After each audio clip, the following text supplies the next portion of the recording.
지금 벌써 집값 전망이 엇갈리고 있어요. 앞으로 더 오를 거다. 반대로 아니야 여기가 고점이야 라고 하는 사람들도 나름 근거를 갖고 얘기를 하는 거거든요. 그러니까 지금 워낙 부동산 시장이 과열돼 있고 오랫동안 집값이 올랐기 때문에 영원히 이렇게 집값은 오르기만 하는 게 아닐까라고 생각하실 수도 있지만 사이클이 주기가 없는 시장은 없습니다.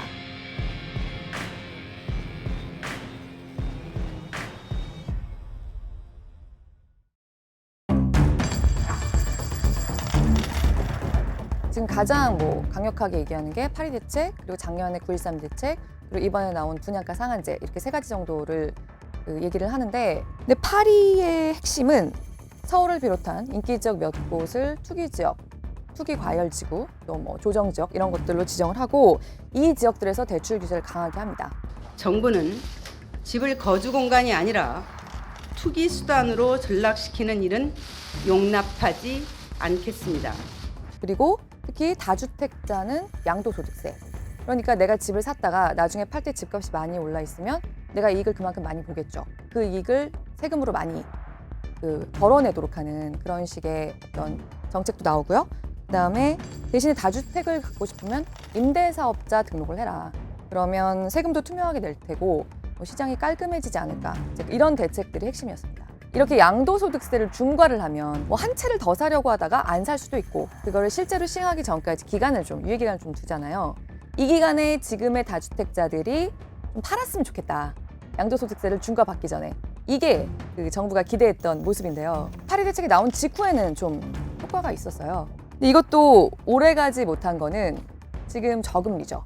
다주택자들이 월세를 올리거나 전세를 올리거나 그게 여의치 않으면 그래 내가 이자 부담을 좀 지면서 갖고 있자 이렇게 된 거예요. 결국 시장의 매물이 그만큼 공급이 좀 줄어들게 되는 상황이 보였고요. 임대사업자 등록 같은 것도 세금으로도 투명해지고 여러 가지 장점들이 있지만 그렇게 되면 또 이거를 굉장히 빨리 팔았다 샀다 이렇게 하지를 못하게 돼요. 임대사업자 등록을 하면서 또 매물이 묶이게 되는 면이 있어요. 그러니까 결국 두 가지 다 시장에서의 공급을 줄이는 좀 효과가 나타났다. 이렇게 보는 거죠. 그러면서 잠깐 동안 효과가 있었던 파리 대책의 그 효과가 오래가지 못하고 다시 또 집값이 오르기 시작했고요. 그러면서 2017년 말에 주거복지 로드맵이라고 공급책이 나와요. 그런데 이 공급책에 대해서 시장이 내가 갖고 싶은 지역에 좋은 집들이 나오겠구나. 좀 이런 생각을 하는 쪽으로 되지는 않았던 것 같아요. 그러니까 공급은 줄고 새 공급에 대한 기대가 별로 크지 않은 상태에서 이제 2018년에 우리가 익히 아는 폭등이 나타나게 되는 거죠. 폭등이라고 해도 정말 과언이 아닌 상황이 왔습니다. 그래서 2018년에서 상반기에 이제 보유세 이야기가 나오기 시작해요. 그러니까 양도소득세는 거래세죠. 근데 이렇게 거래세는 높아져 있는데 보유세를 건드리지 않은 상황에서는 결국 사람들이 집을 갖고 있잖아. 안 내놓잖아. 그래서 결국 종합부동산세를 다시 보기 시작한 거예요. 이게 굉장히 시장에 큰 관심이 있었는데요. 2018년 초에 나온 종합부동산세 세율은 막상 뚜껑을 열어보니까 이 정도면 버티겠는데? 약간 이런 분위기를 심은 게 있었다는 거예요. 그래서 2018년에 계속해서 급등을 하죠, 부동산이. 그러면서 결국 9.13 대책이라는 사실상 가장 지금까지 나온 것들 중에서 가장 강력한 대책이 그때 나온 거예요. 사실 9.13 대책은 꽤 효과가 있었어요. 그 후로 실제로 거래 절벽이다 이런 말도 나오고 그냥 아예 거래 자체가 안 될 뿐이다 이런 얘기도 했지만 어쨌든 실제로 그 실거래가에서도 좀 가격이 좀 떨어지는 모습이 나타났고요. 그 후에 그 급등세는 멈췄죠. 그러면서 또 있었던 게 이번에는 공급책 발표, 그러니까 3기 신도시 발표가 있었는데요. 3기 신도시 같은 경우에는 정말 2기 신도시보다도 서울에 더 가깝고 여기는 정말 서울 코앞이네? 이런 반응은 나타났어요. 그런데 그래도 지금 집 한 채라도 더 해두는 게 낫지 않을까. 이런 심리를 꺾기에는 조금 부족한 상황. 올해는 어떤 상황이냐면 거래 절벽이라고는 해도 어느 정도 집값 잡히나? 이런 분위기가 상반기에 있었어요. 그런데 올해 우리가 경기도 부진하기 때문에 여러 가지 상황상 기준금리를 2번이나 다시 내렸습니다. 그리고 올해 우리나라 증시가 세계 주요 국가들 증시 중에서도 특히 약한 편이었어요. 정말 달리 돈이 갈 데가 없고 그러니까 시중에 유동성은 넘치고 그러니까 현금 부자들이 이른바 줍줍한다, 골라서 산다 이런 얘기도 그런 상황에서 좀 나오는 그런 불만의 목소리가 있었고 그러면서 분양가 상한제가 들어오고 이제 그렇게 된 거죠. 그게 지금까지의 상황입니다. 옆 동네에서 3.3제곱미터당 평당 1억이 나왔다는데 당연히 옆 동네에 있는 우리 집도 어느 정도 오르지 않을까. 그거는 너무 자연스러운 심리예요. 여기서는 좀 같이 생각을 해봐야 될 게 실제로는 그렇게 고가로 거래가 된 물건이 없었는데 허위로 소문이 돌았거나 나와 있던 것들이 적발된 것들이 있거든요. 정말 들여다보면은 실거래가 진짜 그렇게 제대로 많이 된 적이 없어요. 그런 상황이기 때문에 지금 어떤 굉장히 상징적인 한 채의 실거래가가 그 후에 어떤 주변에 호가를 올려놓고 그 후로 사람들은 다 또 오르나 봐 하고 있는데 분양가 상한제는 사실 굉장히 강력한 정책이에요. 이거는 시행되면 단기적으로는 거의 무조건 집값을 떨어뜨립니다. 이미 정해져 있는 가산 비용만 더해서 사실상 원가 수준에서 집을 공급을 한다는 거거든요. 그러면 우리가 좀 전에 그렇게 계속 얘기했던 3.3제곱미터당 1억짜리 집의 어떤 상징성이 퍼져나간 효과와 반대같이 되는 거죠. 이게 우리 집 바로 옆에 그렇게 시세보다 훨씬 싼 집이 들어온다고 하는데 우리 집이 계속 그렇게 그 높은 집값을 고수할 수가 없는 거거든요. 그런데 분양가 상한제를 걱정하는 사람들은 뭘 얘기하냐면 그러면 결국 공급은 줄어들 수밖에 없다. 이게 사업성이 없어 보이고 기존의 그 재건축을 추진하고자 하는 거기 원래 살던 사람들의 경우에는 새 집을 짓는 비용이 더 많이 들어가게 되니까 결국 공급이 줄어든 효과를 낳을 거다.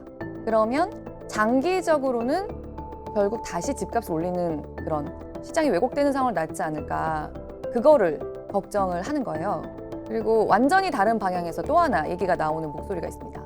지금의 분양가 상한제는 이른바 동별, 핀셋 적용을 한다고 하는 거잖아요. 지금 경기가 그렇게 좋지 않은 상황이기 때문에 재건축이 당장 임박할 것 같은 지역들만 골라서 적용을 한다는 건데 그러면 또 아까 우리가 계속 얘기했던 3.3제곱미터당 1억의 어떤 상징적인 효과 그 반대의 효과가 정말 그렇게 이 분양가 상한제로 나올 수 있을 것인가 그냥 몇몇 낡은 단지들의 공급을 장기적으로 좀 늦추게 되면서 집값 안정 효과는 상대적으로 덜 날 수도 있는 거 아닌가 사실 이제 그걸 봐야 되는 상황이긴 하거든요. 그리고 우리 분양가 상한제 이미 해봤죠. 2007년 9월에 분양가 상한제가 들어왔고요. 2015년에 해제되기까지 8년 동안 분양가 상한제 상황이 있었어요. 그리고 그때는 분양가 상한제가 어느 정도 소기의 목적을 거뒀다고 봅니다. 사실 지금은 너무 머나먼 얘기처럼 느껴지지만 실제로 2010년부터 14년까지 최소한 서울과 수도권 그리고 강남 집값은 실제로 하락해요. 하락장이었습니다. 실제로 하락기가 한동안 지속이 됐고 그래서 대세 하락이냐 지금까지 하락이냐 그런 논쟁도 있었고 그러다 보니까 2015년에 건설 경기를 부양하기 위해서 분양가 상한제를 해제하는데 이른 겁니다. 그런데 이 과거의 경험으로부터 배우는 게 굉장히 중요한 게요. 그때 분양가 상한제는 뭐가 있었느냐. 일단 2007년 9월에 분양가 상한제가 시행되고 나서 2008년에 금융위기가 왔죠. 그게 가장 컸습니다. 시장에 어마어마한 찬물이 끼얹어지는데 과열된 시장이 지속될 수가 없는 거죠. 그리고 2번, 금융위기 상황에서 우리나라는 사실 세계적으로 굉장히 빨리 잘 빠져나온 편에 속해요. 그때 무슨 일이 있었냐면 금융위기 상황에 우리도 물론 굉장히 타격을 받았지만 그러면서 2009년에 우리나라가 갑자기 세계에서 우리나라의 수출이 세계 전체 수출에서 차지하는 비중이 처음으로 3%로 올라서요. 근데 그렇게 수출이 잘 되면 우리나라 같은 수출 주도의 경제에서는 무슨 일이 일어나느냐. 주식시장이 활발해지죠. 다시 말해서 부동산 시장 말고도 돈이 갈 수 있는 곳이 또 있었다. 그리고 또 공급책도 있었죠. 보금자리 주택을 비롯해서 당시에 대규모 공급책들이 실제로 집값을 안정시키는 데는 효과가 있었던 걸로 봐요. 그리고 마지막으로 또 뭐가 있었냐면 지방으로 공사나 공공기관이나 정부 부처들이 이전을 했죠. 그러면서 또 수요가 분산되는 효과가 있었어요. 그런 여러 가지 상황들이 맞물렸기 때문에 서울과 강남의 집값이 다시 하락하거나 안정되는 그런 모습이 당시 나왔던 겁니다. 그 얘기는 뭐냐? 결국 지금의 분양가 상한제도 마찬가지일 것이다. 장기적으로는 적절한 공급, 사람들이 갖고 싶어하고 살고 싶어하는 지역의 공급에 대한 그런 어떤 고민이 있어야 되겠고요. 부동산 말고도 돈이 갈 수 있는 다른 곳이 있어야겠고요. 뭐 아까 말씀드린 것처럼 사실 분양가 상한제는 효과가 단기적으로 일단 있어요. 장기적으로 어떠느냐가 중요한데 분양가 상한제 하나로는 집값을 잡기 힘들다. 다른 여러 가지 변수들이 같이 이렇게 코디가 정말 돼야 된다라고 말씀드리고 싶어요. 사실 요즘에 조금 걱정이 되는 게 기본적으로 주택은 이제 취약 아동, 취약 자녀가 있는 40대들이 주택시장의 가장 큰 손이에요. 가장 많은 비중으로 주택을 거래해요. 그런데 올 8월부터 10월까지 3개월 동안 30대가 서울의 부동산 시장에서는 가장 주택을 많이 사들였어요. 그리고 그 비중이 3개월 연속 30%를 넘었어요. 20대는 그렇게까지 많진 않지만 그래도 20대들도 좀 있어요. 그리고 그 비중이 3개월 연속 30%를 넘었어요. 20대는 그렇게까지 많진 않지만 그래도 20대들도 좀 있어요. 요새는 이런 투기과열지구, 서울 같은 곳에서 집을 사려고 하면 내가 그 돈을 어떻게 마련했는지 그거를 지자체에 보고를 해야 되거든요. 그거를 분석을 해봤더니 실제 지금 서울에서 집을 사고 있는 20, 30대들 같은 경우에는 빚이 3억 또는 그 이상인 거예요. 평균적으로. 내가 여력이 돼서 이 빚을 감당하는 거다라는 분들도 있겠지만 약간 무리해서 지금도 내가 좀 허덕허덕한다, 과하다 이렇게 빚을 내고 있는 분들이 있으면 그런 분들은 사실 금리가 조금만 출렁여도 굉장히 그 부담이 크게 다가오게 될 수가 있거든요. 이게 1과 1.2와 1.5와 1.8과 정말 이게 차이가 큰 거예요. 큰 빚을 지고 내가 그 원리금을 갚아 나가고 있을 때는 일단 사실 지금 서울 기준으로 2014년부터 조금씩 다시 집값이 오르기 시작해서 6년째 계속 상승만 하고 있습니다. 이거 관련 집계가 시작된 이래로 가장 긴 기간이에요. 그러니까 지금 워낙 부동산 시장이 과열돼 있고 오랫동안 집값이 올랐기 때문에 영원히 이렇게 집값은 오르기만 하는 게 아닐까라고 생각하실 수도 있지만 제가 아까 계속 반복해서 그 전에 몇 년 동안 집값 하락기를 말씀을 드린 게요. 사이클이 주기가 없는 시장은 없습니다. 지금 벌써 집값 전망이 엇갈리고 있어요. 앞으로 더 오를 거다로 볼 수 있는 사인들도 조금 보이지만 반대로 아니야 여기가 고점이야 라고 하는 사람들도 나름 근거를 갖고 얘기를 하는 거거든요. 일단 오늘 녹화를 하고 있는 지금 당장 또 미국에서 내년에 금리를 더 이상 내리지 않을 거다라고 하는 얘기가 나왔습니다. 그거는 우리나라의 금리가 더 내려가기가 부담스러워지는 상황이라고 이해하셔도 좋아요. 그리고 또 올해 부동산만큼이나 얘기가 많이 나온 게 뭐가 있느냐. 디플레 아닐까라는 우려가 막 있었었죠. 결국 그런 상황들을 해소하기 위해서라도 나라 돈을 많이 쓰고 그러다 보면 결국 조금 물가가 오르고 조금 더 그 실물들의 가치가 올라가는 방향으로 정책을 끌고 갈 수밖에 없어요. 여러 가지 상황상 내년에 우리나라가 기준금리를 한 번 더 내린다고 하더라도 오히려 금리가 조금 더 올라갈 수 있지 않을까라는 요인들이 조금 더 많이 보이는 상황이에요.